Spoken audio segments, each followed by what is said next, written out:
छत से गिरते हुए किम इस बात को समझने की कोशिश करता है। वो जल्द ही ग्रेजुएट होने वाला था। क्या उसने ये सारी डिफिकल्टी यूं ही झेली?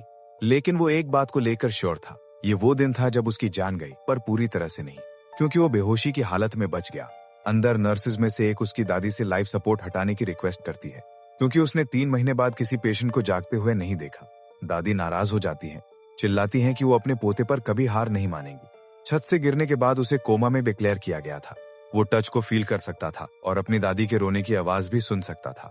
वो सोचता है कि सब ठीक हो जाएगा, क्योंकि वो पहले कभी बीमार नहीं हुआ। वो जरूर जल्द ही खड़ा हो पाएगा। लेकिन अनलकीली इस अंधेरी दुनिया में उसे एक भी चीज करने की परमिशन नहीं थी। उसकी दादी उसका हाथ पकड़ती हैं, कहती हैं कि वो उसे नहीं छोड़ सकती, क्योंकि उसने उसके माता पिता के गुजर जाने के बाद किम को पाला था। वो उससे कोई साइन दिखाने की भीख मांगती है। कुछ भी चलेगा। किम अपनी पूरी ताकत से हिलने की कोशिश करता है, लेकिन कोई फायदा नहीं होता। बाद में उसका भाई भी आता है, कहता है कि जिन लोगों ने किम को बुली किया था वो अब उसे बुली कर रहे हैं। वो इसे और सह नहीं सकता। दादी ने भी उसके अस्पताल के फीस के लिए पैसे कमाने के लिए एक रेस्टोरेंट में काम करना शुरू किया, लेकिन इस दौरान वो चोटिल हो गई। उसका भाई ये सब पर बहुत रोता है, पूरी ताकत से किम से चीख कर जागने की रिक्वेस्ट करता है। किम अपने अकेलेपन में सोचता है कि ये सब एक सपना होगा, और अगर वो थोड़ी देर और इंतजार करेगा तो वो जरूर इस बुरे सपने से जाग जाएगा। ऐसी कोई लक नहीं मिली, क्योंकि 3 साल बाद भी वो वहीं है, ये देखते हुए कि उसका भाई ह्यूनजिन लंबे समय से मिलने नहीं आया है। कुछ नर्सें उसके पास बात करती हैं, कहती हैं कि उसकी दादी बेहोश हो गई, लेकिन वो दुखी नहीं लगती, क्योंकि अब वो टीवी की आवाज बढ़ा सकती है। वो उन सभी लोगों के बारे में सोचता है जिन्होंने उसके साथ बुरा किया। पार्क मिन, चो यंग टेक, जैंग मिन हो, कान चैंग, ओ दाए, किम यंग, और यहाँ तक कि वो टीचर भी जो इन बास्टर्ड्स को बचा रहे थे। अगर किसी चमत्कार से वो उस समय वापस चला जाए जब ये सब शुरू हुआ था, तो वो उनमें से हर एक को बर्बाद कर देगा।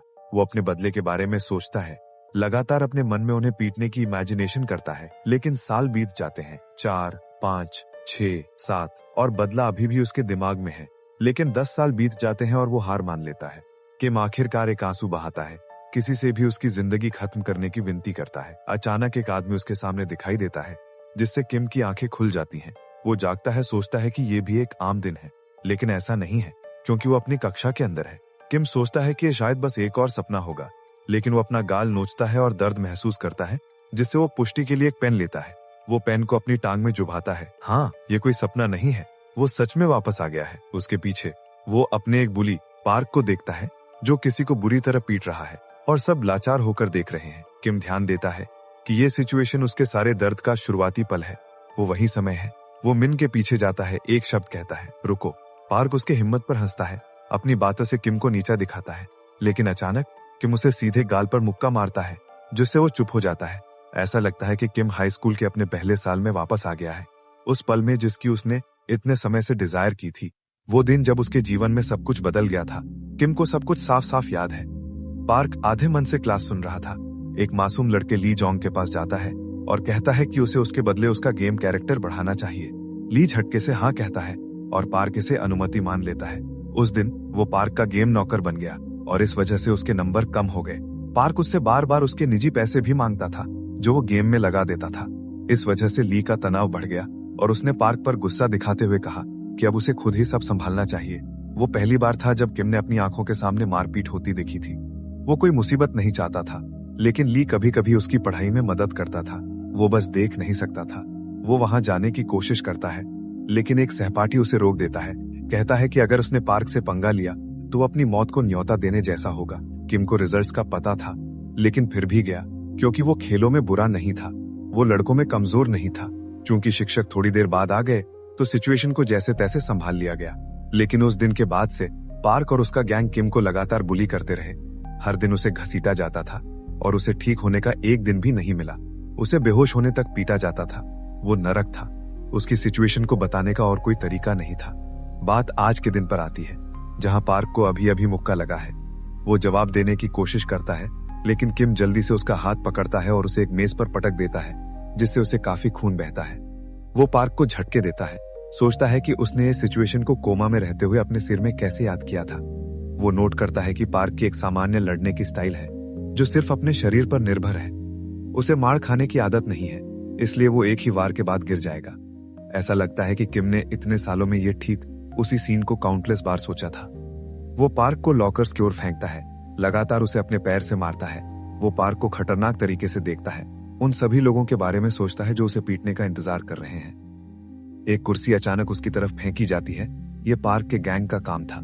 वो उसे रुकने के लिए चिल्लाते हैं, लेकिन किम शांति से उनकी ओर देखता है, कहता है कि वो नहीं चाहता। एक विशाल लड़का किम की तरफ बढ़ता है। किम नोट करता है कि समूह को पार्क मिंचुल का गैंग कहा जाता है, सिर्फ इसलिए कि वो बच्चों को बुली करने में आगे रहता है। लेकिन जो लड़का उसके सामने है वो सबसे ताकतवर कांग चैंग है। वो एक दूसरे को देखते हैं, लेकिन अचानक एक लड़की क्लास में दौड़ कर आती है, कहती है कि टीचर आ रहे हैं। वो बदला लेने की कसम खाते हैं और वहां से चले जाते हैं। जब क्लास चल रही होती है तो पार्क सोचता है कि क्या हुआ, ये देखते हुए कि उसे कितनी जोर से पीटा गया था। वो किम को मारने की कसम खाता है। उसके गैंग के बाकी लड़के क्लास खत्म होते ही यहाँ इकट्ठा होने वाले हैं। पार्क सोचता है कि वो लापरवाह हो गया था। ऐसा हो नहीं सकता कि उसे काम लड़का ठीक से हरा दे। हालांकि किम क्लास प्रेसिडेंट था और कभी कभी पार्क की बुलिंग को रोकता था, लेकिन उसने दिन हद पार कर दी थी, जिससे पार्क सोचने लगा कि वो किम से कैसे निपटेगा। एक और क्लास के अंदर पार्क के गैंग के सदस्य इस लड़ाई पर डिस्कशन करते हैं, ये देखते हुए कि किम ने कितनी लापरवाही से काम किया था। ऐसा लगता है कि उन्होंने उसके लिए पहले से ही कुछ प्लान किया हुआ है। एक पूछता है कि क्या किसी ने अफवाहें फैलाई हैं, लेकिन जो भी कारण हो, किम ने सबके सामने उन्हें नीचा दिखाया है। अगर वो इसे ऐसे ही छोड़ देंगे तो लोग उन्हें सीरियसली नहीं लेंगे, इसलिए भले ही उन्हें काम मिला हो वो करेंगे। किम के क्लास के अंदर यांग इस विचार से उबल रहा था, तभी टीचर चले जाते हैं। इससे पार्क अपनी सीट से तैयार होकर खड़ा हो जाता है ताकि उसे नीचे गिरा सके। हालांकि उसे मौका नहीं मिलता है, क्योंकि किम पहले वार करता है, सीधे उसके चेहरे पर एक उड़ती हुई लात। वो पार्क का सिल पकड़ता है, कहता है कि उन्हें वहीं से जारी रखना चाहिए जहां उन्होंने छोड़ा था। ऐसा लगता है कि पार्क के लिए इसका अच्छा एंड नहीं होगा। क्लास खत्म होते ही गैंग अपनी सीट से उठकर किम के क्लास के लिए निकलता है, उसे पीटने के लिए तैयार होकर। हालांकि बहुत से लोग खिड़कियों पर इकट्ठा होकर देख रहे हैं। यंग, काले बालों वाला, तुरंत समझ जाता है कि क्या हो रहा है और क्लास के अंदर दौड़कर आता है। हालांकि बहुत देर हो चुकी है। किम ने पार्क को बेहोश होने तक पीट दिया है।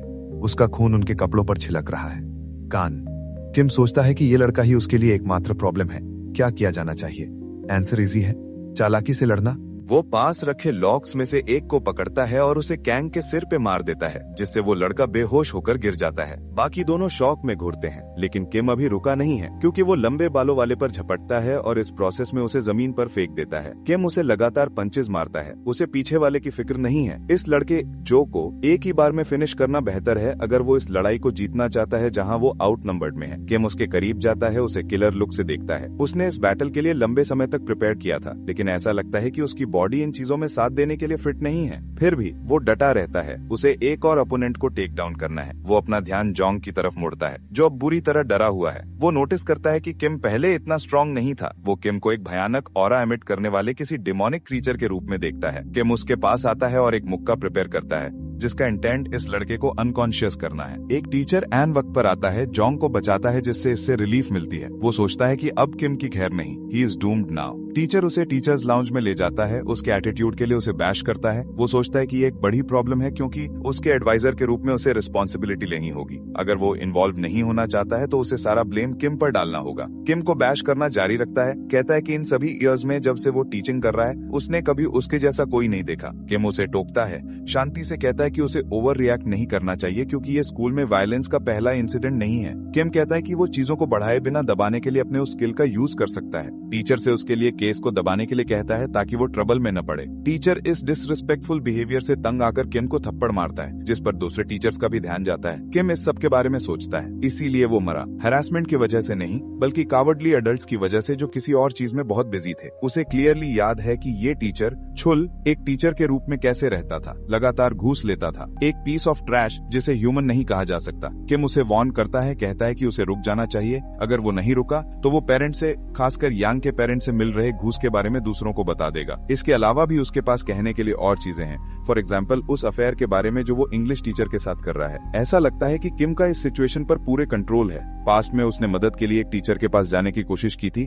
एक्चुअली इसी टीचर के पास गया था, लेकिन ऐसा लगता है कि उसने अपनी रिस्पॉन्सिबिलिटी से पूरी तरह बचने की कोशिश की। बुली को बिल्कुल भी पनिश नहीं किया। चुपके से बताने के लिए उन्होंने किम को बार बार पीटा। टीचर ने इसे सिर्फ एक बार नोटिस किया। किम ने सोचा कि इससे उसकी सभी प्रॉब्लम सॉल्व हो जाएंगी, लेकिन टीचर ने सिर्फ सिचुएशन से अपना चेहरा फेर लिया। उसके बाद उसने मैटर को अकेले सॉल्व करने की कोशिश की, अपने लाइफ में पीस के लिए उनसे लड़ना, लेकिन वो फिजिकली और नंबर्स में उनसे हार गया। हालांकि उसने एक हिट जरूर मारी थी और यहाँ तक कि उसका भी उसके खिलाफ इस्तेमाल किया गया, क्योंकि जोंग ने इस अपॉर्चुनिटी का यूज किम के लिए और भी ट्रबल पैदा करने के लिए किया। यहाँ तक कि स्कूल वायलेंस कमेटी में भी उसने अकेले पनिशमेंट ली, लेकिन कोमा के बाद उसे रियलाइज हुआ कि वो सिर्फ अपनी स्ट्रेंथ से रिवेंज नहीं ले सकता, अडल्ट इंटरफेरेंस को भी सुलझाना होगा ताकि वो अपना रिवेंज ट्रूएस्ट सेंस में ले सके। टीचर शॉक में है कि वो कितना जानता है। वो चारों तरफ देखता है कि क्या किसी ने उसकी बातें सुनी हैं। किम प्रोक्लेम करता है कि अब से जब वो उससे बात करे तो उसे बोलने से पहले ध्यान से सोचना चाहिए। वो उसे और भी इन्फॉर्मेशन बताता है, जिसमें ये फैक्ट भी शामिल है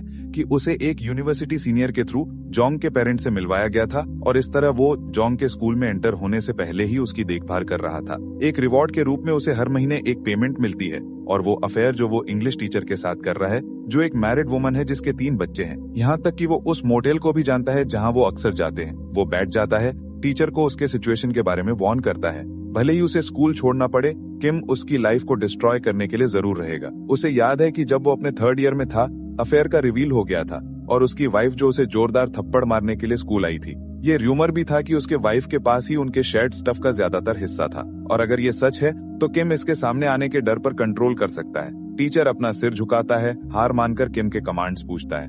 किम कहता है कि ये सिंपल है, उसे फ्यूचर में भी ट्रैश की तरह ही जीना है, लेकिन जोंग और उसके फ्रेंड्स के लिए काम करने के बजाय अब वो सिर्फ किम के इंसिडेंट्स को कवर करेगा। अगर वो ग्रेजुएट होने के दिन तक इन इंस्ट्रक्शंस को फॉलो करता है तो किम उसके सीक्रेट्स को कभी रिवील नहीं करेगा। टीचर एक बार फिर झुकता है, कहता है कि वो अपना बेस्ट देगा।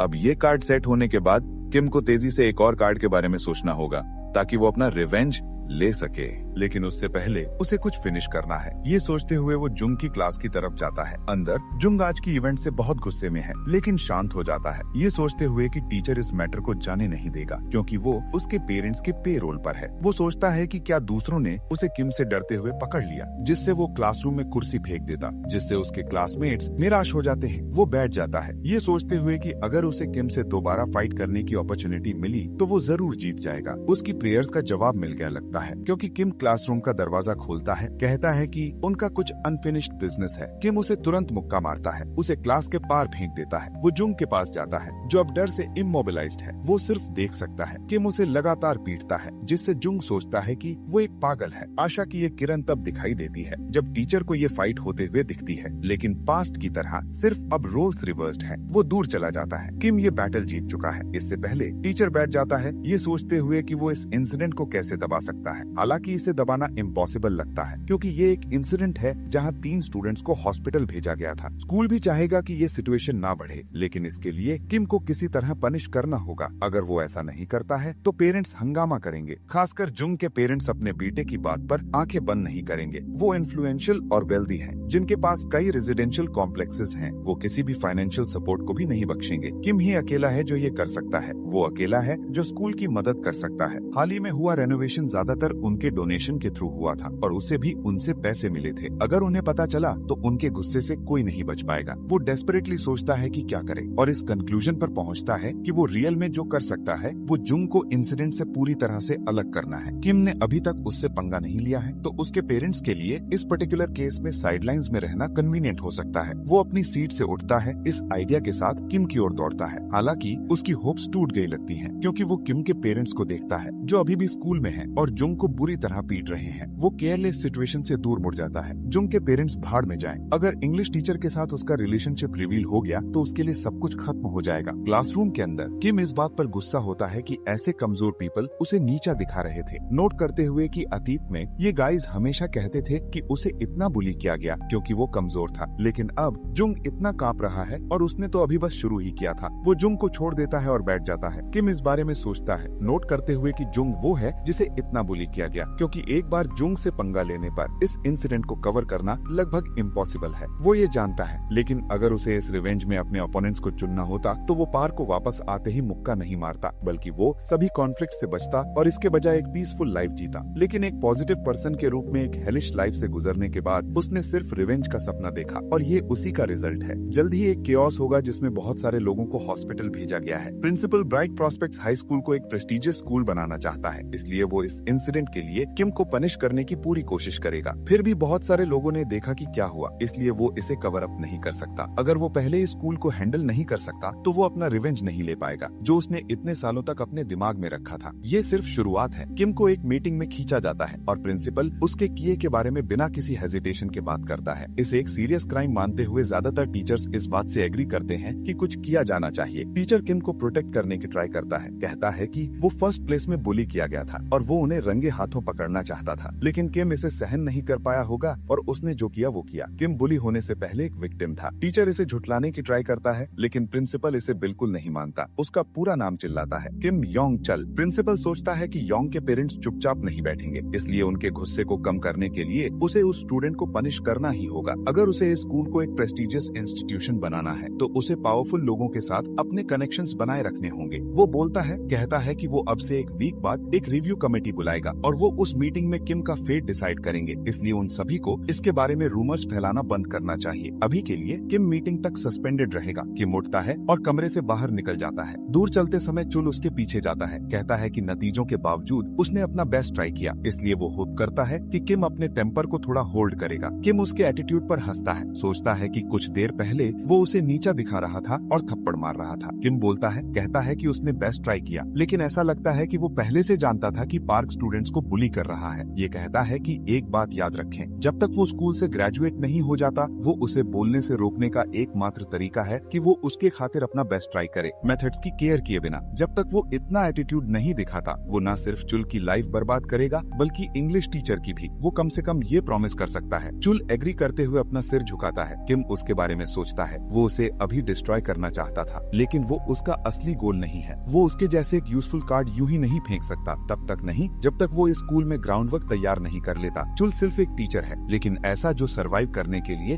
तरीके या सोच की केयर नहीं करेगा। अब से एक वीक बाद वो समय है जिसके बारे में वो पिछले 10 सालों से सोच और प्लान कर रहा है। एक सिचुएशन सामने आएगी जो पूरी तरह से अलग होगी। वो आगे बढ़ता है, नोट करते हुए कि उसे इस एली में चलने का मौका मिले हुए कई साल हो गए हैं। एक शैबी विला नंबर 00 की कॉस्ट सिर्फ 50 मिलियन वॉन है। अगर उसके पेरेंट्स का इंश्योरेंस मनी नहीं होता तो वो मंथली सैलरी पर जी रहा होता। वो उस टाइम के बारे में सोचता है जब उसकी दादी को हॉस्पिटल बिल्स की वजह से मूव करने के लिए फोर्स किया गया था। उसे लगा जैसे वर्ल्ड कोलैप्स हो गया हो। वो अब थैंकफुल है कि उसके पास लौटने के लिए एक जगह है। वो अंदर जाता है, अपनी दादी को बुलाता है, लेकिन वो वहाँ नहीं है क्योंकि वो इस समय काम कर रही है। वो याद करता है कि ये सब उनके फैमिली के लिए है, इसलिए सेंटिमेंटल होने से कोई हेल्प नहीं मिलती। वो अपने रूम में जाता है और एक नोटबुक खोलता है। प्लान प्रिसाइजली एक्यूरेट होगा। 2 सालों के अंदर वो आसपास के एरियाज पर विजय प्राप्त करेंगे और एक फाउंडेशन एस्टेब्लिश करेंगे और उन पीपल के बेसिस को क्लीन अप करेंगे। लेकिन ऐसा होने के लिए उसे 3 कंडीशंस पूरी करनी होंगी। First, personal power. उन स्कूल वायलेंस बुलीज को नीचे लाने के लिए उन्हें फेस करने के लिए काफी स्ट्रेंथ की जरूरत है, बिना पीछे हटे। क्योंकि इतने कम टाइम में खुद को उस एक्सटेंट तक ट्रेन करने का उसके पास कोई तरीका नहीं है, उसे उस पर्सन की जरूरत है। अगर वो उस स्पेसिफिक पर्सन को जीत सकता है तो वो उसे फ्यूचर में एक सिग्निफिकेंट एडवांटेज देगा। कंडीशन 2, उसके फ्यूचर ओपोनेंट्स बहुत ज्यादा मैन पावर इकट्ठा कर रहे हैं, इसलिए उसे भी ऐसे लोगों के साथ अलायंस बनानी होगी जिनका पर्पस उसका जैसा ही हो। एंडमैन लोगों की अहमियत है। वो सिर्फ हाई स्कूल में एक फ्रेशमैन है, भले ही उसके पास परफेक्ट प्लान हो, वो उसे एग्जीक्यूट नहीं कर सकता। उसे लीड लेनी चाहिए और उन लोगों को ढूंढना चाहिए जिनकी उसे जरूरत है। और आखिर में थर्ड कंडीशन यानी बैकग्राउंड। ये प्रॉब्लम सॉल्व हो सकती है क्योंकि उसके पास एक्सपीरियंस है। उसे अपने प्लान को एक्शन में डालने के लिए बैकग्राउंड की जरूरत है ताकि कोई भी चीज उसके रास्ते में खड़ी नहीं हो सके। और अब रिव्यू कमेटी के साथ प्रॉब्लम को सॉल्व करने का एकमात्र तरीका है बैकग्राउंड, इसलिए ये उसकी पहली प्रायोरिटी है। एक पुलिस स्टेशन के अंदर सफेद बालों वाला एक पर्सन पुलिस वाले को बैश कर रहा है, पूछ रहा है कि क्या वो जानता है कि वो कौन है। एक उसके कंटिन्यूस बैशिंग से तंग आकर कहता है कि इस बूढ़े आदमी को चुप हो जाना चाहिए। वो आदमी इस बात पर और भी गुस्से में होता है कि वो एक 35 ईयर ओल्ड सिंगल मैन है। हमें उसका नाम मिलता है म्योंगजिन कंस्ट्रक्शन कंपनी का सबसे बड़ा बेटा गो चांगबाम। वो चारों ओर मारता है। एक पुलिसमैन नोटिस करता हुआ कहता है कि वो एक डेंजरस पर्सन है और अगर वो यहाँ कोई गलती करते हैं तो वो बड़ी ट्रबल में होंगे। जाहिर है उसने किसी को मारा था जिससे वो पर्सन हॉस्पिटल भेज दिया गया। चैंग इस बारे में सोचता है, कहता है कि अगर चीजें खराब हो जाती हैं तो उसके ओपोनेंट्स जरूर इसके बारे में हंगामा करेंगे। हाल ही में उसके फादर ने उसके और उसके भाई के लिए सक्सेशन रेस शुरू करने की अनाउंसमेंट की ताकि वो सबसे कैपेबल पर्सन को चुन सकें। यंग मैन यंग और पावरफुल अब उसके 20s में होने की वजह से उसके पास पावरफुल और केपेबल पर्सन है जो बिजनेस को टेक ओवर कर सकता है। वो जिसके पास केवल हाई स्कूल की डिग्री है, या उसका छोटा भाई जिसने एक प्रेस्टिजियस यूनिवर्सिटी से ग्रेजुएशन किया और 3 साल पहले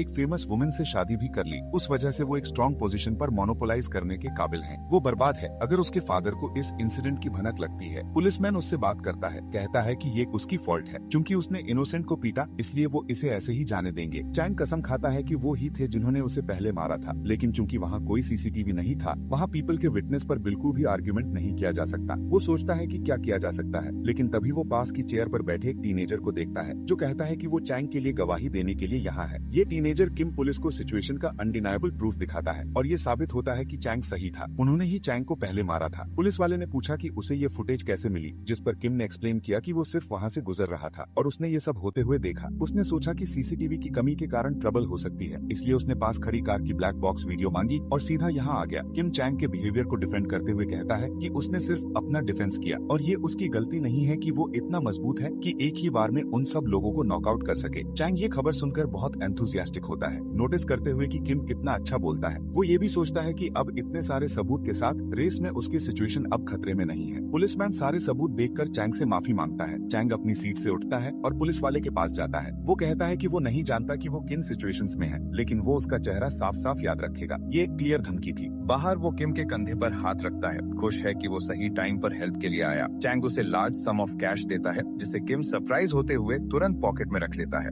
किम उसे पूछता है कि क्या ये इंसिडेंट एक्सीडेंट से हुआ था, लेकिन फिर चैंग के बारे में सब कुछ बताता है, वो कहाँ से है और सक्सेशन के लिए उसके भाई के साथ चल रही रेस के बारे में भी। चैंग उसके पास आता है, उसकी बातों से डेंजर सेंस करता है। किम उसे शांत करता है, कहता है कि उसके पास अपनी बातों का अनडिनाइबल प्रूफ है। किम ये सब जानता है क्योंकि जब वो कोमा में था तब उसने स्टार्टिंग से एंड तक ये सब सुना था। किम चैंग से 1 घंटे का टाइम मांगता है, ये वादा करते हुए कि ये ऐसा कुछ नहीं है जिससे उसे नुकसान होगा, बल्कि ये उसकी जान भी बचा सकता है। एक कैफे के अंदर किम उसे ब्लैक बॉक्स का दूसरा आधा हिस्सा दिखाता है। उसने ये पुलिसमैन को नहीं दिखाया क्योंकि ये सब जरूरी नहीं था और वो सिर्फ उतने से ही अपनी इनोसेंस साबित कर सकता था। इंसिडेंट से 30 मिनट्स पहले उस कन्वीनियंस स्टोर के सामने 3 आदमी इकट्ठे हुए थे।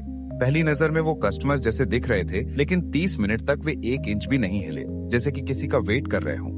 जैसे ही चैंग वहां पहुंचा, उन्होंने ऐसे झगड़ा छेड़ दिया जैसे खुद मार खाने के लिए कह रहे हों। किम अपना कप नीचे रखता है, कहता है कि ये कहना सही है कि चैंग को भी हाल की घटनाओं की सीरीज पर शक होना चाहिए। वे ऐसे हो रहे हैं जैसे किसी ने प्लान बनाया हो। ये सब सक्सेशन रेस शुरू होते ही हुआ है और तब से उसके साथ सिर्फ बुरी चीजें ही हो रही हैं। किम उसे बताता है कि ये सब उसके भाई ने उसे कमजोर करने के लिए प्लान किया था। चैंग 1 मिनट के लिए सोचता है, उसे भी शक था, लेकिन उसने कभी नहीं सोचा था कि उसका डिसेंट भाई ऐसा करेगा। वो किम से पूछता है कि वो ये सब उसे क्यों बता रहा है। किम मैमजिन कंस्ट्रक्शन कंपनी के बारे में सोचता है। अभी तक इसे सिर्फ रूरल एरियाज में ही जाना जाता है, लेकिन उनकी स्ट्रॉन्ग कैपिटल और टेक्नोलॉजी के आधार पर वे अपार्टमेंट्स बनाने में सफल होंगे। चेयरमैन के इस विजन के कारण कि आपको लोगों के रहने वाले घरों के साथ कभी नहीं खेलना चाहिए, उन्होंने प्रॉफिट कम किया, कंप्लीशन रेट बढ़ाई और बाद में कंपनी का नाम बड़े लेवल पर रखा। लेकिन इस प्रोसेस में दोनों बेटे गायब हो गए। चैंग प्रॉब्लम की शुरुआत था और कुछ ही समय बाद डेसन की जमीनों को हिला देने वाला एक हादसा हुआ। यहाँ तक कि किम, जो उस समय स्कूल बुलिंग से गुजर रहा था, वो भी इसके बारे में जानता था। चैंग कब हरे पोजीशन के लिए एम कर रहा था। उसने हर तरह की चीजें की, उनमें से कुछ चैंग ने बाद में डिस्कवर की। चैंग अपनी इस खोज पर गुस्से में आया। उसने उसे बहुत जोर से पंच मारा और एक ही वार से उसका छोटा भाई परमानेंटली डिसेबल हो गया। उसका फादर इस झगड़े पर फ्यूरियस हो गया और अनाउंसमेंट करता है कि उसके दोनों बेटे इनएलिजिबल हैं, इसलिए वो कंपनी उन्हें नहीं सौंपेगा। इससे हंगामा मच जाता है। उस पॉइंट पर दोनों बेटों की एक्टिविटीज को खोज निकालना एक तरह का मीम बन गया था और इसकी वजह से किम अपनी मेमोरी को ट्रेस करने और कन्वीनियंस स्टोर की लोकेशन का पता लगाने में सक्षम हुआ। वो सोचता है कि ऑनेस्टली कहूँ तो फ्यूचर में म्योंगजिन कंस्ट्रक्शन के लिए ना बदलना ही बेहतर होगा। बड़ा बेटा इतना बुरा नहीं है, लेकिन वो इनएलिजिबल है और उसका बुरा नेचर है, जबकि दूसरा बेटा एक खराब पर्सन है जो अपने लक्ष्य को हासिल करने के लिए एथिक्स की परवाह किए बिना सब कुछ करता है। लेकिन ये उसके लिए इम्पोर्टेंट नहीं है। किम के लिए इस मामले में उनकी एलिजिबिलिटी या नेचर ज्यादा इम्पोर्टेंट है। क्या सही है या गलत, या इस चेन से किस तरह के रिजल्ट्स हो सकते हैं, ये सोचना उसका काम नहीं है। किम कहता है कि वो चैंग की मदद करेगा, न सिर्फ अपने भाई से बदला लेने में, बल्कि चेयरमैन की पोजीशन लेने में भी। चैंग इस आइडिया पर हंसने की कोशिश करता है, लेकिन किम उसे बीच में ही टोक देता है और कहता है कि जो लोग इस रेस को जीतने में उसकी करंटली मदद कर रहे हैं, वे महज उसके कानों में मीठी बातें भर रहे हैं। जब उसका जैसा हाई स्कूलर छोटे भाई के प्लॉट को समझ सकता है, तो ये क्लियर है कि वे लोग सिर्फ उसके भाई के लिए इन्फॉर्मर्स हैं। किम एक मौका मांगता है ट्रस्ट पर अपना रिश्ता बनाने का। चैंग सिगरेट से अपना दिमाग साफ करने जाता है और किम सोचता है कि उसने चैंग को क्यों चुना। उसने चैंग को चुना क्योंकि वो मीडियम रूप से बिगड़ा हुआ है और ताकत के लिए अपने भाई को डिस्ट्रॉय कर देगा। चैंग किम की बातों के बारे में सोचता है और सोचता है कि वो गलत नहीं है। इस तरह तो उसकी सक्सेसर की पोजीशन उससे पावरलेस होकर छीन ली जाएगी। लेकिन क्या वो सच में एक 17 ईयर ओल्ड के वर्ड्स पर भरोसा कर सकता है जिससे वो अपनी जिंदगी में पहली बार मिला है?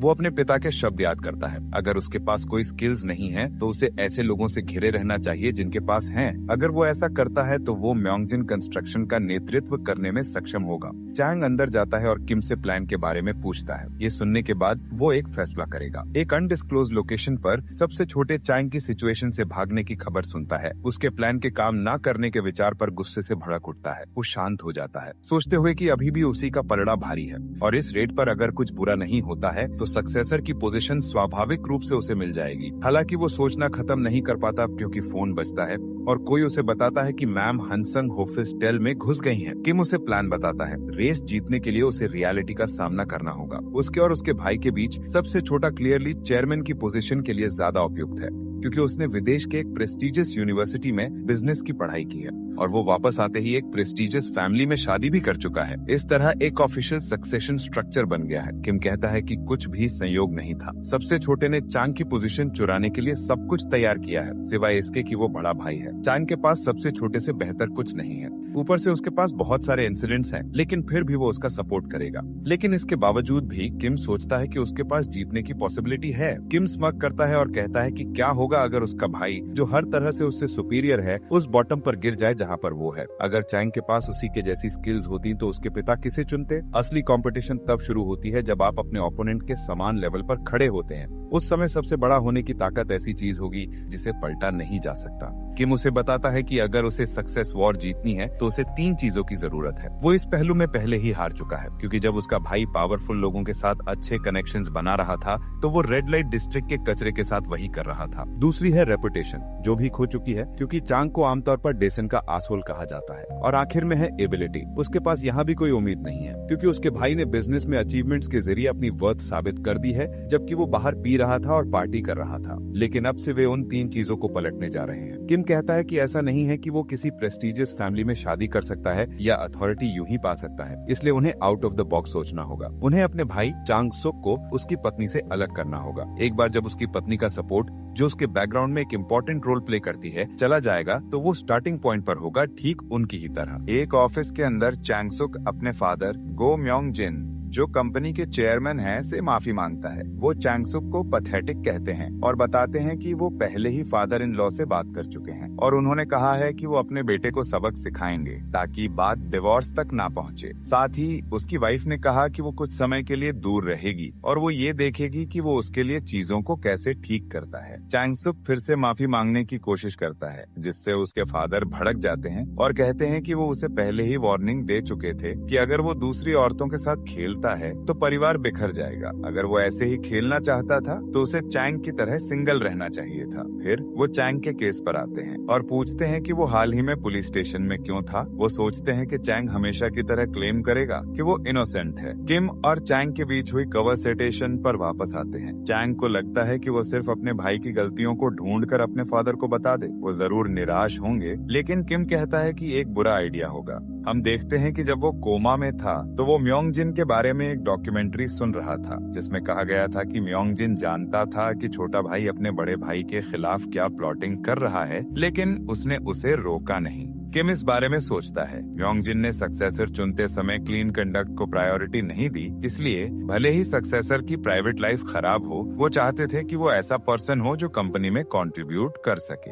इसलिए भले ही चैंग अपने भाई की गलतियां बताए, फादर का डिसीजन चेंज नहीं होगा। चैंग को एक चार्मर का एटीट्यूड दिखाना होगा, उसे प्रूव करना होगा कि वो बदल गया है और इस तरह किम उसे प्लान बताता है। ऑफिस में चैंग बहुत ज्यादा माफी मांगता है, इससे उसके फादर और भाई सरप्राइज्ड हो जाते हैं। चैंग कहता है कि वो एक्ट करने से पहले अपनी पोजीशन का ध्यान रखेगा और साथ ही अपने फादर से कहता है कि वो उसे अपने भाई को उसके किए की सजा देने दे। फादर मुस्कुराते हैं, कहते हैं कि ये जंग चैंग ने शुरू नहीं की थी, लेकिन वो लड़ाई से बचने की पूरी कोशिश करता रहा। उसने प्रॉब्लम को खुद ही सुलझा लिया, उन्हें उस पर गर्व है। ऑफिस के बाहर चैंग सुक अपने बड़े भाई को वार्निंग देता है, कहता है कि वो उस पर्सन को ढूंढ निकालेगा जिसने उसे उस होटल के बारे में बताया था जहाँ वो अफेयर कर रहा था, और जब वो उसे ढूंढ लेगा तो वो उस पर्सन के टुकड़े टुकड़े कर देगा। लेकिन चांग सुन नहीं रहा है क्योंकि वो बार बार वो शब्द दोहरा रहा है जो उसके फादर ने उससे कहे थे। उसके फादर जो हमेशा स्ट्रिक्ट एक्ट करते थे और ज्यादा अफेक्शन नहीं दिखाते थे, उन्होंने आखिरकार उसे एक्नॉलेज किया।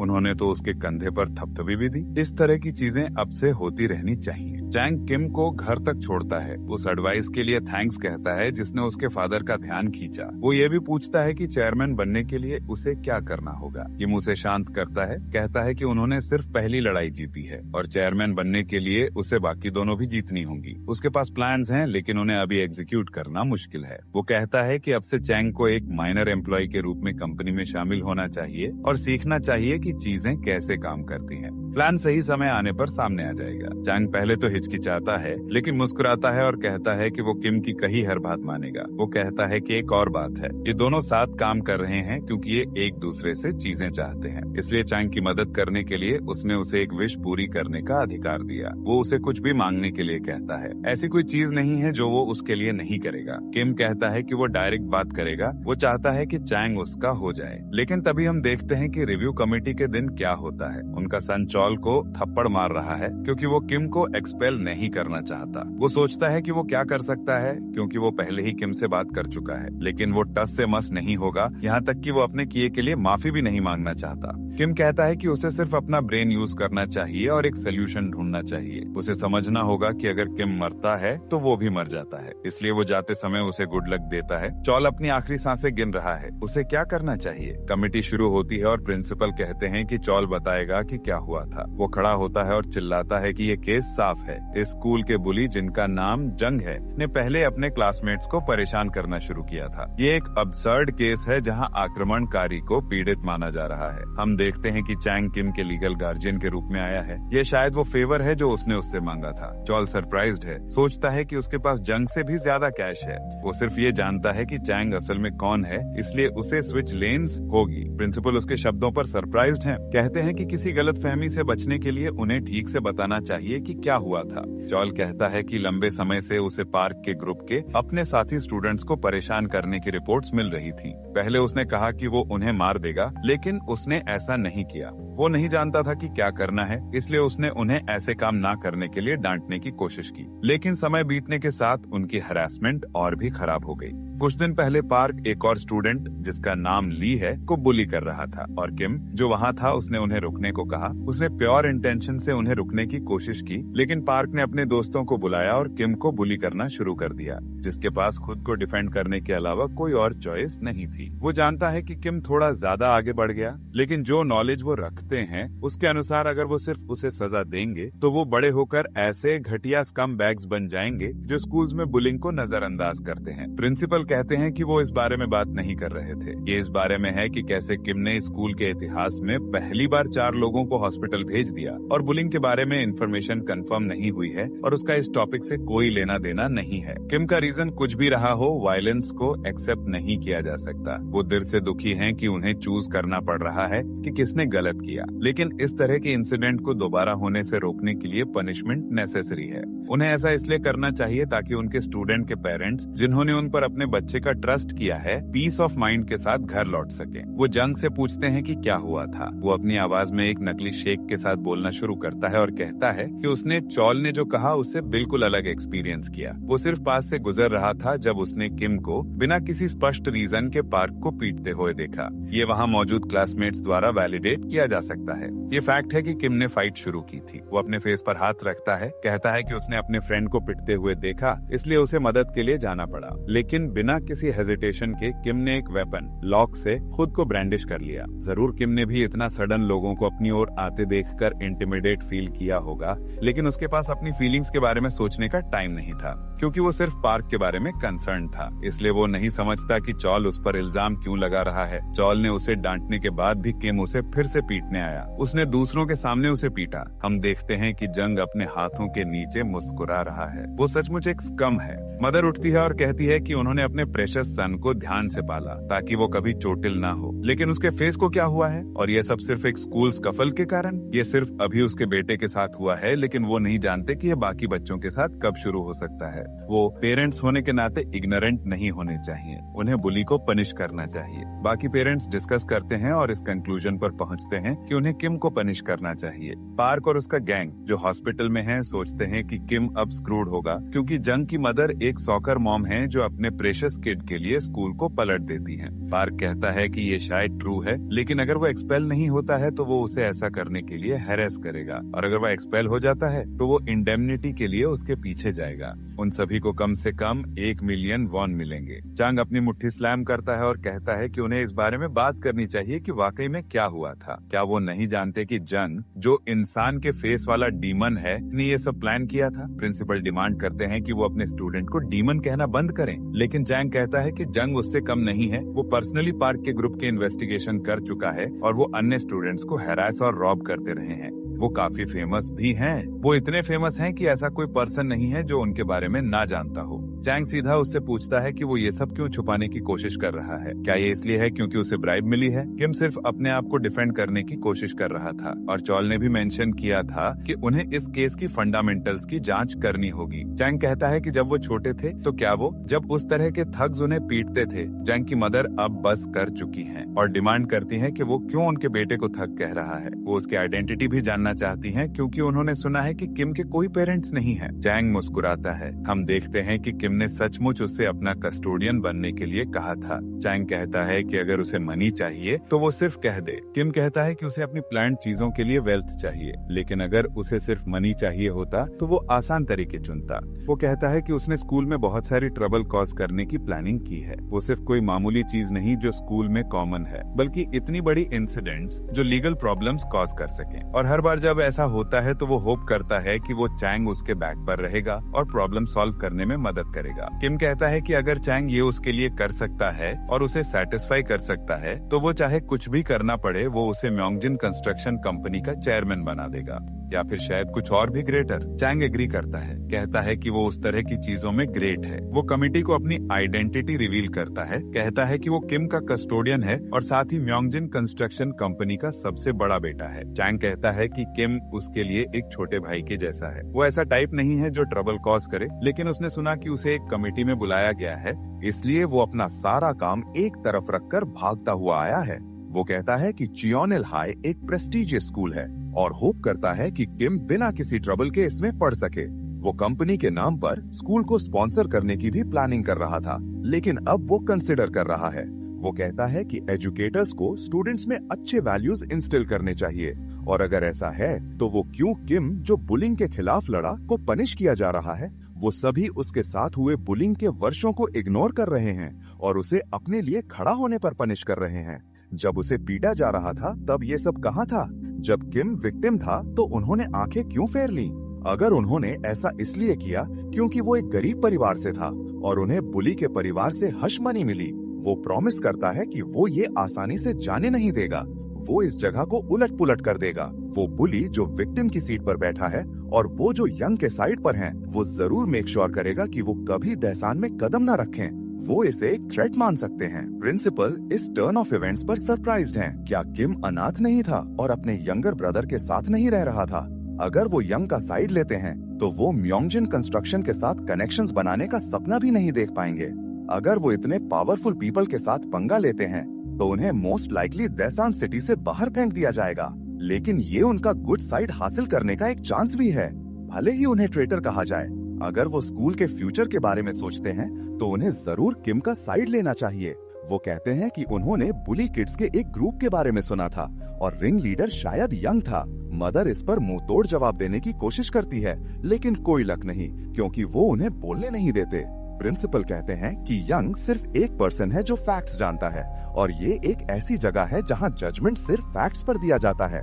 किम एक हाई अचीविंग स्टूडेंट है, उसके पास जरूर कोई रीजन होगा, इसलिए उन्हें उसे अपनी बात कहने देनी चाहिए। किम कहता है कि उसने इसके बारे में कई बार टीचर्स को बताया, लेकिन उसे वही आंसर्स मिलते रहे कि पार्क वास्तव में एक अच्छा स्टूडेंट है और वो सिर्फ खेल रहे थे, इसलिए उसे इसके बारे में एक मैन बनना चाहिए। यहाँ तक कि अगर टीचर्स ने केस की आगे इन्वेस्टिगेशन की तो वो सिर्फ उन्हें हल्के से डांटेंगे। हाँ, उसने यंग को मारा और दूसरों को हॉस्पिटल भी भेजा, लेकिन वो सिर्फ यहाँ क्यों बैठा है? क्योंकि वो एक अच्छा स्टूडेंट है? क्योंकि उसने उन्हें एक बार मारा? क्योंकि वो गलत है? नहीं, ये इसलिए है क्योंकि उन्होंने सोचा कि वो पावरलेस था। वो मांग करता है कि वो गैंग जिसने अब तक ऐसे एक्शंस कमिट किए हैं उसे पहले पनिश किया जाए, और अगर नहीं तो वो इस इंसिडेंट के बारे में स्कूल के बाहर खबर फैला देगा। हर कोई K0 हाई की रियलिटी जान जाएगा और ये दैसान के लिए एक डिस्ग्रेस बन जाएगा। एक फिक्स्ड पनिशमेंट जरूर होनी चाहिए। मदर कहती है कि वो कभी नहीं अलाउ करेंगी कि उनके बेटे को जवाबदार ठहराया जाए, और अपने हस्बैंड को कॉल करती है। वो आंसर करते हैं और वो सिचुएशन एक्सप्लेन करती है। कहती है कि वो सिर्फ इसलिए यंग को ब्लेम कर रहे हैं क्योंकि किम का गार्डियन म्योंगजिन कंस्ट्रक्शन का सबसे बड़ा बेटा है। हस्बैंड फ्यूरियस हो जाता है, मांग करता है कि वो तुरंत वापस आ जाए। वो मैन उनकी फैमिली और उनके बनाए हर चीज को एक सेकंड में डिस्ट्रॉय कर सकता है। यंग को कोई भी पनिशमेंट लेने दो। उसी रात किम सोचता है कि यंग के एक्सपेल्ड होने और उसे सिर्फ 100 आवर्स के वॉलंटियर वर्क मिलने पर क्या हुआ। यंग अपने पंच से रिटेलिएट करने की कोशिश करता है, लेकिन उसकी अपनी मदर उसे रोकती है।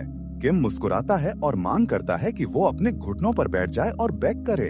यंग पूछता है कि वो ऐसा क्यों करेगा, और किम कहता है क्योंकि वो पहले ही एक्सपेल्ड हो चुका है। किम अपनी मदर से पूछने को कहता है, जो अपना फेस फेर लेती है।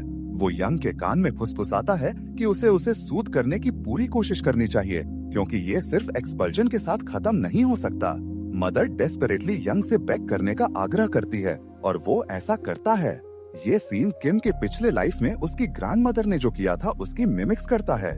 किम उसके लेवल पर घुटने टेकता है और कहता है कि उसे कोई बेटर फील नहीं हो रहा है, इसलिए उसे प्रे करना शुरू कर देना चाहिए, क्योंकि अब से उसका फ्यूचर सिर्फ मिजरी से भरा होगा। डेलिब्रेशन कमेटी के एंड के साथ वो गैंग के मास्टरमाइंड जिसने उसे मौत की ओर धकेलने की कोशिश की थी के एक कदम और करीब आ गया है। किम रात में पार्क से मिलता है, जो आने के लिए उसे थैंक्स कहता है, लेकिन किम यहाँ स्मॉल टॉक के लिए नहीं है। कहता है कि उसे पॉइंट पर आना चाहिए। पार्क ऐसा करता है और अपने एक्शंस के लिए अपोलोजाइज करता है, क्योंकि वो इमैच्योर था और अदर पीपल्स फीलिंग्स के बारे में नहीं सोच रहा था। हॉस्पिटल में 1 वीक स्पेंड करने के बाद उसने डिसीजन एक्सेप्ट कर लिया और प्रॉमिस किया कि वो फिर कभी किसी को चोट नहीं पहुंचाएगा। लेकिन वो किम से ये जाने देने के लिए भी कहता है, क्योंकि उसने टीचर से पूछा था और अगर किम अग्री होता तो वो एक्सपेल नहीं होते। पार्क उसे कन्विक्ट करने की कोशिश करता है, इस हद तक कि ये खुलेआम भीख मांगने जैसा लगता है।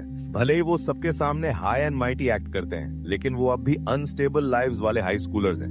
वो देसान में कोई दूसरा स्कूल नहीं ढूंढ पाएंगे, इसलिए उन्हें ये जरूर मान लेना चाहिए कि वो अपनी बाकी की लाइफ क्रिमिनल्स के रूप में स्टैम्प्ड हो जाएंगे। पार्क उसे ये भी बताता है कि किसी ने उन्हें उसे बुली करने का ऑर्डर दिया था, लेकिन किम जानता है, वो बहुत अच्छे से जानता है। जब वो कोमा में था तो एक स्टूडेंट जिसे उसी की तरफ बुली किया गया था, उसने खुद को रूफटॉप से फेंक दिया। उसने जो नोट छोड़ा उसमें सच्चाई थी। गोल्डन सर्कल, एक ऑर्गेनाइजेशन जिसे गैंगनैम के प्रेस्टिजियस स्कूल्स में फॉर्म किया गया था, उसके कोर मेंबर्स उसके लिए भी अननोन थे, जो फ्यूचर से आया था। इस ग्रुप के फाउंडर ने स्टूडेंट्स को बुलिंग के कारण सफर करते देखा और उसे इंट्यूशन हुआ कि ये एक प्रॉफिटेबल बिजनेस होगा। उसने बुलीज या स्ट्रेंथ वाले स्टूडेंट्स को रिक्रूट किया और पावरफुल स्टेटस वाले या अदरवाइज वेल्दी स्टूडेंट्स को ढूंढा और उसने उन्हें प्रोटेक्शन ऑफर की। एक सिस्टम फॉर्म किया गया ताकि वो स्टूडेंट्स जिन्हें वो मैनेज करता था उन्हें एक्सीलेंट ग्रेड्स मिले, और अगर मेंबर ग्रेड्स में पीछे छूट रहा होता तो टॉप स्टूडेंट को रिमूव कर देते। यही रीजन है कि किम को क्यों टारगेट किया गया। फ्यूचर में किम ने देखा कि सर्कल के आउटलाइन मेंबर्स रिवील हो गए थे, लेकिन उसके तुरंत बाद केस बंद हो गया और रियल गोल्डन सर्कल की आइडेंटिटी अंत तक रिवील नहीं हुई। लेकिन उन लोगों से अपना रिवेंज लेने के लिए जिन्होंने उसे पागलपन की कगार पर धकेल दिया, किम को उनके बारे में और जानना होगा। किम उसे बताता है कि वो शायद गोल्डन सर्कल द्वारा हायर किया गया था, लेकिन ये स्ट्रेंज है क्योंकि वो सोल और जॉन्जो में बेस्ड है, इसलिए उनकी पावर को यहाँ देसान तक नहीं पहुंचना चाहिए। तो उसे किसने हायर किया? पार्क कहता है कि वो सिन यूंग मिन था। किम इस नेम को जानता है। वो स्कूल में 3rd ईयर स्टूडेंट है और एक बुली है जिसने स्कूल को अपनी मुट्ठी में रखा हुआ है। उसने नहीं सोचा था कि वो सर्कल का मेंबर होगा, क्योंकि गोल्डन सर्कल उन लोगों के लिए भी रिक्वेस्ट छोड़ता है जो उनके स्कोप के बाहर हैं। सिन खुद क्लाइंट को नहीं जानता होगा, लेकिन वो कम से कम सर्कल के कांटेक्ट में जरूर होगा कि उसे यूज करके सर्कल को बाहर निकाल सकता है। लेकिन सिन इतनी आसानी से इन्फॉर्मेशन नहीं देगा, और वो स्ट्रांग है, इतना स्ट्रांग कि वो फ्यूचर में एक प्रोफेशनल MMA फाइटर के रूप में डेब्यू करेगा। अभी उसे सबसे पहले इन चीजों से छुटकारा पाना होगा। किम पार्क से पूछता है कि क्या वो माफी चाहता है और उसे ग्रैब करता है। किम नोट करता है कि सालों से उसके अंदर फीलिंग्स की लेयर्स जमा हो गई हैं। माफी, पछतावा वो कभी अलाउ नहीं करेगा। किम करीब आता है और उसे बताता है कि अगर वो फिर कभी मिलेंगे तो ये अब से होगा। वो पार्क को पीटना शुरू कर देता है और ऐसा करते समय वो सोचता है कि अपने प्रीवियस लाइफ में पार्क और अदर्स एक्सट्रीमली सक्सेसफुल थे। पार्क की एक बेटी थी और वो उसके लिए पूरी दुनिया थी। किम बिलीव नहीं कर सका। तो शायद ये कार्मा है जो अपना बेस्ट काम कर रहा है उस ट्रॉमा और सफरिंग के लिए जो किम ने इतने टाइम तक एक्सपीरियंस किया है। अगले दिन स्कूल में किम्स क्लासमेट सिचुएशन डिस्कस करते हैं। कहते हैं कि वो पहले काफी शाय था और खुद में रहता था, तो वो इतना वायलेंट कब हो गया। वो क्लासरूम में आता है, उसे देखते ही सब चुप हो जाते हैं। किम बैठ जाता है और तभी ली पीछे से आता है उसे थैंक्स कहने। कहता है कि उन बुलीज के साथ जो उसने किया उसके लिए वो इंडेटेड है। किम पूछता है कि एक स्टूडेंट जिसने वो सब होने पर उससे कोई लेना देना नहीं रखा, एक स्टूडेंट जो गवाही देने से बहुत स्कैर्ड था, वो उसे थैंक्स क्यों कह रहा है। किम कहता है कि अब से वो ली के साथ क्या होता है उसे कोई परवाह नहीं है। वो उसका चेहरा यहाँ और नहीं देखना चाहता। रूफटॉप पर सिन किसी और पर्सन के साथ प्लान डिस्कस करता है। कहता है कि वो बर्बाद हो गया है। अब जब किम के पास म्योंगजिन कंस्ट्रक्शन का सबूत है तो देसान में तो कम से कम कोई भी उस पर हाथ नहीं डाल सकता। माँ जो लड़का है वो पूछता है कि क्या वो गिव अप करने जा रहा है, लेकिन सिन इससे डिनाई करता है। कहता है कि ये इतना बुरा नहीं है और ये हमेशा की तरह वर्स हो सकता था। उनके पास अब और पैसे बनाने की अपॉर्चुनिटी है और वो और पैसे बना रहे हैं, और अगर वो सिर्फ एक फालतू हाई स्कूलर का ध्यान रख के इतना पैसा बना सकते हैं तो उन्हें एक्सट्रीमली थैंकफुल होना चाहिए। वो उस लड़के को फर्स्ट ईयर के हेड को अभी रूफटॉप पर लाने को कहता है। जब क्लास सेशन में होती है, किम सिचुएशन के बारे में सोचता है। सर्कल को टेक डाउन करने के लिए किम को स्कूल में टॉप करना होगा, क्योंकि सर्कल इसी तरह के पर्सन को टारगेट करता है। मेंबर्स में से एक के लिए वो सिर्फ उनकी नजरों में एक कांटा है, क्योंकि उसे मिडिल स्कूल में भी कमाल के ग्रेड्स मिले थे। इसलिए क्लासरूम में या स्कूल में कहीं ना कहीं रियल कल्प्रिट छिपा हुआ है, वो पर्सन जो किम को हटाना चाहता है ताकि वो टॉप स्टूडेंट बन सके। उसके पास अब कुछ सस्पेक्ट्स हैं, लेकिन कुछ भी पक्का नहीं है। इसलिए अभी जो उसे करने की जरूरत है वो है फ्यूचर के लिए प्रिपेयर करना। स्कूल के बाद वो यंगजू चॉल, जो कोरिया का फर्स्ट एवर एमएमए फाइटर है और यूएफएल वर्ल्ड चैंपियन है, उसके पास जाता है। लेकिन अब वो सिर्फ पास्ट का एक अवशेष है जिसकी कोई परवाह नहीं करता। वो अंदर जाता है और कहता है कि वो रजिस्टर करने के लिए यहाँ है क्योंकि वो फाइटिंग में बेस्ट बनना चाहता है। छत पर फर्स्ट ईयर का हेड आता है, जिनवू। सिन नोट करता है कि वो कितना ह्यूज है और वो पहले रेसलिंग एकेडमी में था, लेकिन वो उससे एक फेवर चाहता है जो कि किम को डिसेबल करना है ताकि वो फिर कभी नॉर्मल ना हो जाए। चॉल किम को जिम ज्वाइन करने के बेनिफिट्स एक्सप्लेन करता है और सोचता है कि उसने उसे नहीं पहचाना, लेकिन वो सच में फॉर्मर चैंपियन है। वो किम से पूछता है कि वो जिम क्यों ज्वाइन करना चाहता है और वो कहता है कि वो फाइटिंग में बेस्ट बनना चाहता है, इतना स्किल्ड कि वो सभी बुलीज को कुत्तों की तरह पीट सके। चॉल उसे देखता है, कहता है कि जिम ऐसी जगह नहीं है जहां वो फाइट करने के लिए एनकरेज किया जाए, और अगर उसके जिम ज्वाइन करने का रीजन सिर्फ ये है तो वो किम को एक्सेप्ट नहीं कर सकता। इसके अलावा अगर वो थोड़ा बहुत वर्कआउट कर लेता है तो बुलीज उसका कुछ नहीं कर पाएंगे, तो वो सिर्फ ऐसा क्यों नहीं करता। किम चॉल के बारे में सोचता है। वो अपनी फेम के साथ एक लविश लाइफ जी सकता था, लेकिन एक रीजन है कि वो अब इस तरह का एक रन डाउन जिम चला रहा है। Prohibited drugs.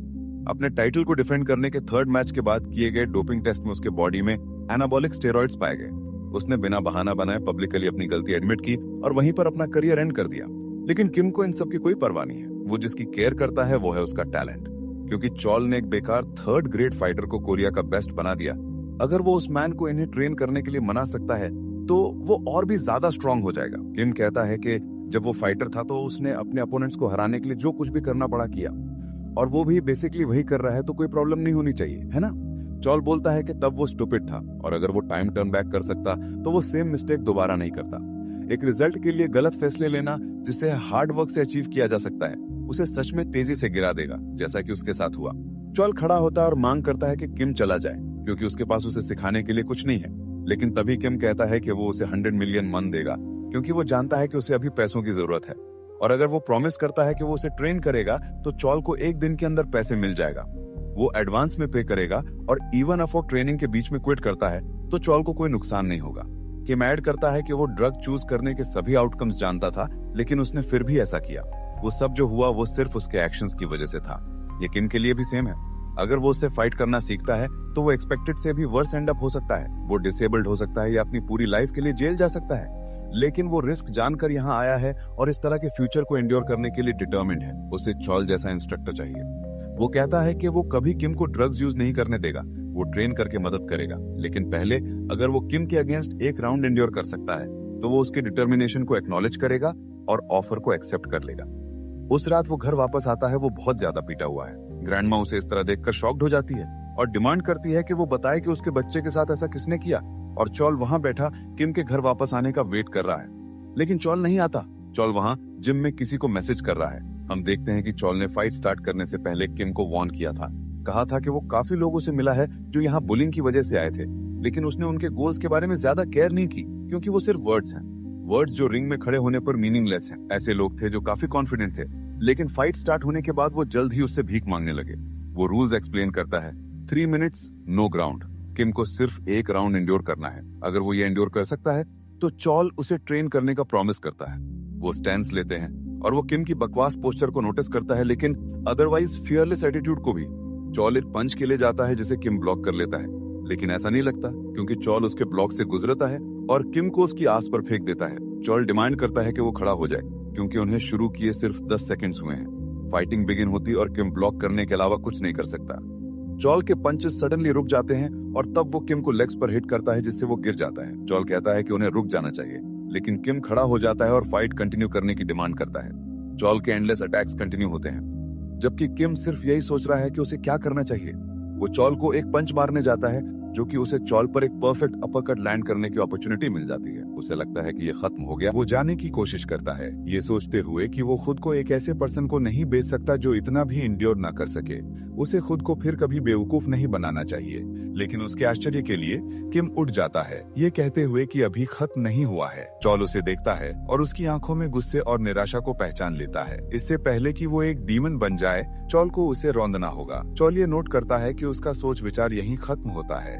अब वो एक भी पंच होल्ड बैक नहीं करेगा। वो किम पर अटैक्स करना जारी रखता है, लेकिन अचानक रुक जाता है, जिससे किम ये सोचने लगता है कि वो फिर से उसके पैर पर मारेगा। लेकिन चॉल के दूसरे प्लान्स हैं, क्योंकि वो किम पर एक परफेक्ट किडनी शॉट मारता है। वो कहता है कि 1 मिनट और 30 सेकंड बचे हैं, इसलिए अगर वो करीब 15 सेकंड्स में नहीं उठता है तो वो इस फाइट को ओवर मान लेगा। किम ऐसा करने की कोशिश करता है, लेकिन उसका शरीर उसकी बात नहीं सुनता है। किम डेस्परेटली उठने की कोशिश कर रहा है। जब से वो कोमा में था, तब से वो इस पल का इंतजार कर रहा था। अगर वो नहीं चाहता कि हिस्ट्री खुद को रिपीट करे, तो उसे उठना होगा। वो धीरे धीरे जमीन से उठता है, ये सोचते हुए कि अगर वो रिवेंज ले सकता है तो वो खुशी खुशी डेविल की गुफा में भी कूद जाएगा। इसलिए जब तक वो सबको पीसेस में नहीं फाड़ देता, वो गिर नहीं सकता। चॉल ये नोट करता है कि जो पंच उसने अभी लैंड किया है, उससे रिकवर होने में एक प्रो फाइटर को भी स्ट्रगल करना पड़ता। किम किस तरह की लाइफ जी रहा है। अगर उसके जैसा एक पर्सन लड़ना सीख जाता है तो उसकी लाइफ पक्का आउट ऑफ कंट्रोल हो जाएगी। उसे किम को यहीं और अभी रोकना होगा। वो तुरंत गैप खत्म करता है और एक माइटी पंच लैंड करता है। किम डिमांड करता है कि उसका शरीर एंड्योर करे, भले ही वो पूरी तरह टूट जाए। अगर उसकी नाक टूट जाती है या उसके दांत नॉकआउट हो जाते हैं, तो भी वो इसे एंड्योर करेगा। No matter the cost, he will endure this. घड़ी पर 12 सेकंड्स बचे हैं और किम अभी भी खड़ा है। चॉल उसे मारना जारी रखता है, लेकिन जैसे ही वो फाइनल पंच मारने वाला होता है, घंटी बजती है। ये किम की जीत है। चॉल चला जाता है और कहता है कि हॉस्पिटल्स अब बंद हो चुके होंगे, इसलिए उसे कल जाना चाहिए और किसी को नहीं बताना चाहिए कि उसने ये किया। वो किम को फॉलो करने की डिमांड भी करता है, क्योंकि उसे किम को अपना बैंक अकाउंट नंबर देना है। हम देखते हैं कि कुछ दिन पहले एक MMA एसोसिएशन के एक ब्रोकर ने चॉल को एक डील ऑफर की थी। वो उसे पंच के लिए पे करेंगे, लेकिन उसने नहीं किया। उसने कहा था कि वो उसे पंच के लिए पे करेगा अगर वो एक बार और ड्रग्स का इस्तेमाल करता है और पब्लिक एक्साइटमेंट के लिए उनके टूर्नामेंट में एक मैच में शामिल होता है। चॉल किम द्वारा दिए गए पैसे को देखता है और सोचता है कि अगर किम नहीं होता तो वो डील एक्सेप्ट कर लेता। किम घर पर खाना खाता है, ये कहते हुए कि उसने सिर्फ स्कूल में कुछ बुली से लड़ाई की, इसलिए कुछ ज्यादा सीरियस नहीं है। वो अपनी दादी से ये भी पूछता है कि क्या उनके पास अभी भी हाउसिंग सब्सक्रिप्शन सेविंग्स अकाउंट है। दादी ये कंफर्म करती हैं, ये कहते हुए कि वो अब सालों से हर महीने $100,000 बचा रही हैं। किम कहता है कि उसने सुना है कि म्योंगजिन कंस्ट्रक्शन इस महीने एक अपार्टमेंट सब्सक्रिप्शन प्रोग्राम लॉन्च कर रहा है, इसलिए उन्हें ट्राई करना चाहिए और डील को सिक्योर करना चाहिए। दादी ये भी कहती हैं कि भले ही वो सेलेक्ट हो जाएं, अगर उनके पास पैसे नहीं हैं तो वो मूव नहीं कर सकते हैं। किम कहता है कि ये ठीक है, वो एक बैंक से बोरो कर सकते हैं या इस फ्लैट को आसानी से बेच सकते हैं, और अगर वो पेमेंट्स को हैंडल नहीं कर पाते हैं तो वो राइट ऑफ सेल दूसरों को बेच सकते हैं। वो रियल एस्टेट के बारे में उसके नॉलेज की तारीफ करती हैं, लेकिन वो कहता है कि ये कुछ भी नहीं है। वो सोचता है कि चैंग उनकी दादी को सेलेक्ट होने वालों की लिस्ट में सबसे ऊपर रखेगा। वो उन्हें $100 मिलियन देना चाहता था, लेकिन उन्हें सस्पिशन हो जाता कि ये कहां से आया। अगले दिन शिन जिनवू को काम के हो जाने के लिए कॉन्ग्रेचुलेट करता है, ये कहते हुए कि उसने फर्स्ट ईयर से सुना कि किम की बहुत पिटाई हुई है, इसलिए अब से वो ये बता सकता है कि वो उसके करीब है और उन्हें स्कूल के बाद साथ घूमना चाहिए। जिनवू को नहीं पता कि क्या हो रहा है, लेकिन वो इसे एक अपॉर्चुनिटी मानते हुए इसके साथ जाता है। वो किम को देखने के लिए स्कूल के अंदर जाता है और ऐसा लगता है कि ये सच है। उसकी सच में पिटाई हुई थी। जिनवो ये नोट करता है कि किम की इस तरह पिटाई हुई थी तो वो इतना मजबूत नहीं होगा, इसलिए वो जल्द ही मूव करने का प्लान बनाता है। वो अपने गैंग मेंबर्स को भी ये बताता है कि उन्हें सभी फर्स्ट ईयर्स को इंटिमिडेट करना चाहिए, उन्हें वार्न करते हुए कि अगर वो किम से बात करेंगे तो उन्हें सफर करना पड़ेगा। जिम में चॉल कहता है कि किम को जो भी वो करता है उसके लिए स्टैमिना चाहिए, इसलिए उसे पहले ट्रेन करना होगा। किम ऐसा करता है और 2 घंटे की कड़ी ट्रेनिंग को एंड्योर करता है। अगर वो शिन को हराना चाहता है जिसे सालों से ट्रेन किया गया है तो उसे कम से कम इसे एंड्योर करना होगा। मोरओवर वो उसका रियल टारगेट भी नहीं है, उसे स्ट्रांग भी होना चाहिए ताकि वो गोल्डन सर्कल के मेंबर्स को पीट सके। चॉल किम की दृढ़ता को नोट करता है। ट्रेनिंग 2 घंटे तक चली लेकिन उसे हर सेकंड लिमिट तक पुश किया गया। उसमें पोटेंशियल है। चॉल कहता है कि जब से वो डोपिंग करते हुए पाया गया था तब से वो इलीगल मेथड्स के बिना बेस्ट कैसे बने इस पर रिसर्च कर रहा था, इसलिए अब से वो अपने रिसर्च के आउटकम्स को किम की ट्रेनिंग में अप्लाई करेगा।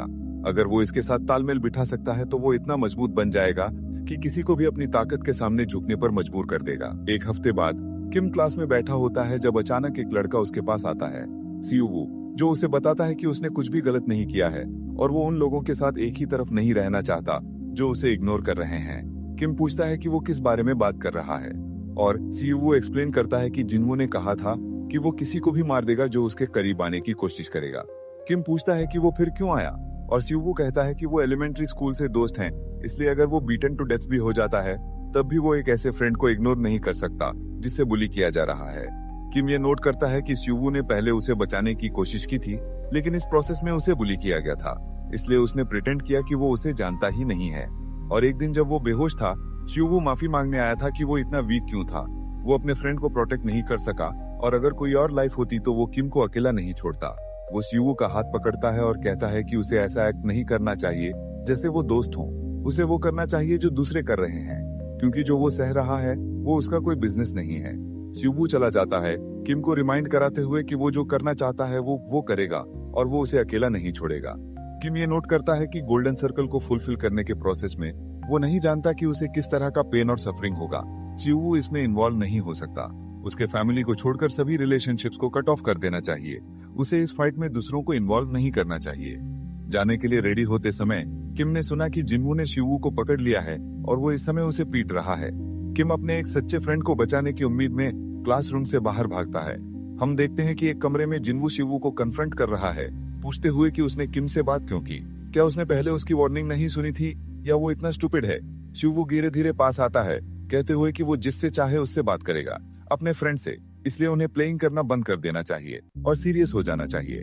जिनवू कुछ कहने की कोशिश करता है लेकिन वो ऐसा नहीं कर पाता क्योंकि सियुवू उसके चेहरे पर किक मारता है जिससे जिनवू अपनी एस पर गिर जाता है। वो फ्यूरियस हो जाता है और अपने सबऑर्डिनेट्स को अटैक करने का ऑर्डर देता है। वो उसे घेर लेते हैं और फाइट शुरू हो जाती है। लड़ते समय सियुवू किम के बारे में सोचता है। उसने उसे इसके बारे में वार्न करने की कोशिश की थी लेकिन वो अभी भी इसमें फंस गया। लेकिन जो हो रहा था वो प्रिटेंड नहीं कर सकता कि उसने देखा ही नहीं। किम थोड़ा एक्सट्रीम हो सकता है लेकिन वो अभी भी वैसा ही है जैसा वो तब था, एक सच्चा फ्रेंड, इसलिए वो उसे नहीं छोड़ेगा, वो जिस भी चीज से गुजरना पड़े, नो मैटर व्हाट।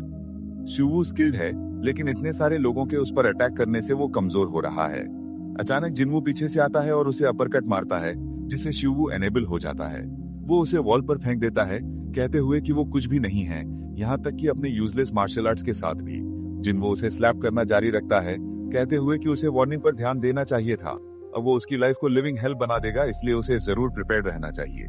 अचानक किम द्वारा दरवाजा जोर से खुलता है जो कॉन्फिडेंस के साथ पास आता है। किम जिनवू के बारे में सोचता है, उसे वैसे भी उसे हराना था लेकिन वो एक डिफरेंट वेट लेवल पर है, इसलिए जीतने के लिए उसे थोड़ा परेशान करना होगा। किम उसे इंसल्ट करना शुरू करता है, उसके वेट के बारे में मजाक उड़ाते हुए कहता है कि वो सिर्फ सियुवू के खिलाफ जीता क्योंकि वो एक फेयर 1v1 नहीं था। जिनवू अब और नहीं सह सकता और अपने सबऑर्डिनेट्स को पीछे हटने को ऑर्डर देता है क्योंकि वो किम का ध्यान रखेगा अकेला। वो चार्ज करता है लेकिन किम द्वारा रोक दिया जाता है जो उसके चेहरे पर एक जैब मारता है, साथ ही उसका और इंसल्ट करता है। ये जिनवू के अटैक्स को और भी रिलेंटलेस बना देता है जिससे किम को अपनी न्यू फॉन्ड एबिलिटीज के साथ उस पर वार करने का अपॉर्चुनिटी मिलता है और एक फाइनल पंच के साथ वो उसे जमीन पर गिरा देता है। लेकिन वो यहाँ खत्म नहीं होता क्योंकि किम को जिनवू में फियर क्रिएट करने की जरूरत है, इसलिए वो उसे मारना जारी रखता है। ऐसा करते समय ब्लड जमीन पर बिखर जाता है। जिनवू अपने लास्ट लेग्स पर है और किम से उसे जाने देने की भीख मांगता है। वो उसे शर्ट से पकड़ता है कहते हुए कि वही वो पर्सन था जिसने उसे पीटा था, राइट? तो अगर वो ये फिर से कहता है तो कोई प्रॉब्लम नहीं होनी चाहिए, इसलिए उसे कहना चाहिए सबके सामने। जिन वो अपोलोजाइज करता है, कहते हुए कि शिन ने उसे ऐसा करने के लिए फोर्स किया था, इसलिए वो पॉसिबली रिफ्यूज नहीं कर सकता था, और उसकी जीत के बारे में वो बेसलेस रूमर्स थे, इसलिए वो किम से उसे जाने देने की भीख मांगता है, वादा करते हुए कि वो फिर कभी ऐसा कुछ नहीं करेगा। किम उसे जाने देता है, एक फाइनल वार्निंग देते हुए कि वो सीवू को फिर कभी हाथ न लगाए, और अगर वो उसे ऐसा कुछ करते हुए पकड़ता है तो वो उसे कहीं भी फॉलो करेगा और उसकी मिजरेबल लाइफ खत्म कर देगा। इन्फर्मरी में किम ये नोट करता है कि सीवू को दूसरे लोगों जैसा ही करना चाहिए था, और अगर वो ऐसा कुछ फिर से एक्सपीरियंस नहीं करना चाहता है तो उसे और इन्वॉल्व नहीं होना चाहिए। सीवू उसे रोकता है, ये कहते हुए कि कॉन्शियसनेस खोने से पहले उसने किम को आते हुए देखा। एक तरह से वो एक जैसे हैं, जैसे किम उसके रेस्क्यू के लिए आया था, ठीक वैसे ही जैसे वो आता, वो ऐसे फ्रेंड को कैसे इग्नोर कर सकता है। वो नहीं जानता कि उसका क्या बिजनेस है, लेकिन फैक्ट्स वही हैं, वो फ्रेंड्स हैं, और भले ही उसे फिर से ऐसा कुछ सहना पड़े, वो नहीं बदलेगा। किम ये नोट करता है कि ये कोई कोइंसिडेंस नहीं था कि वो पार्क के ग्रुप से लड़ा और वही पर्सन था जिसने सबसे पहले फाइट शुरू की, क्योंकि वो इसके लायक थे, और ये सिर्फ शुरुआत है, क्योंकि वो फाइट में इन्वॉल्व किसी को भी फाड़ने की प्लान बना रहा है, भले ही उसे ऐसा करने के लिए अपनी सोल बेचनी पड़े। सीवो कुछ कहने की कोशिश करता है, लेकिन किम उसे बीच में टोकता है, ये कहते हुए कि वो किसी भयानक चीज से गुजरा है जिसके बारे में वो बोल नहीं सकता, और वो सिर्फ रिवेंज की तलाश में है, इसलिए अगर वो सीवू के पास रहेगा तो इस तरह की और चीजें होंगी, ज्यादा वर्स ओपोनेंट्स के साथ। किम कहता है कि वो सीवू को एक फ्रेंड मानता है, लेकिन दैट्स ऑल। वो पास्ट का फ्रेंडली किम नहीं है, इसलिए अब से उसे इन्वॉल्व नहीं होना चाहिए, क्योंकि वो कभी भी जो आ रहा है उसे हैंडल नहीं कर पाएगा। सीवू अपने दांत भींचता है और किम इन्फर्मरी के बाहर एक डिम एक्सप्रेशन के साथ नीचे देखता है, उसे हर चीज के लिए थैंक कहता है। अपनी क्लास में शिन गोल्डन सर्कल जॉब से वो अमाउंट ऑफ कैश को एडमायर करता है जो वो कमा रहा है। सिर्फ कुछ बच्चों को बुली करने के लिए इतना सारा कैश, उसे जरूर भविष्य में और कमीशंस के लिए पूछना होगा, और अगर वो कुछ कनेक्शंस बनाता है तो वो ग्रेजुएशन के बाद भी एक गोल्डन सर्कल ब्रोकर के रूप में रह सकता है। उसकी सोच तब कट जाती है जब किम दरवाजा खोलता है, उससे पूछता है कि क्या वो पर्सन है जिसका नाम शिन है। वो कंफर्म करता है, और किम अटैक करने में कोई टाइम बर्बाद नहीं करता, एक किक के लिए जाता है जिसे शिन मुश्किल से ब्लॉक कर पाता है। वो किम से पूछने की कोशिश करता है कि ये क्या है, लेकिन वो इसे करने नहीं देता और अटैक्स करना जारी रखता है। शिन ये नोट करता है कि किम ने शायद कहीं से लड़ना सीखा होगा, लेकिन वो पावरफुल नहीं है और उसके पैटर्न्स प्रेडिक्टेबल हैं। लेकिन ऐसा प्रतीत नहीं होता है, क्योंकि किम अचानक मुड़ता है और एक खतरनाक गट पंच मारता है, और वो अपनी आइडेंटिटी भी रिवील करता है। वो वही पर्सन है जिसे वो इतने टाइम से ढूंढ रहा था।